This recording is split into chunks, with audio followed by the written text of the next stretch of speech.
أولم ير الإنسان أنا خلقناه من نطفة فإذا هو خصيم مبين وضرب لنا مثلا ونسي خلقه قال من يحيي العظام وهي رميم قل يحييها الذي أنشأها أول مرة وهو بكل خلق أليم الذي جعل لكم من الشجر الأخضر نارا فإذا أنتم منه توقدون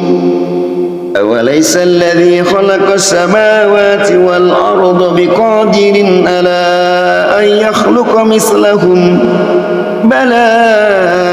وهو الخلاق العليم إنما أمره إذا أراد شيئا أن يقول له كن فيكون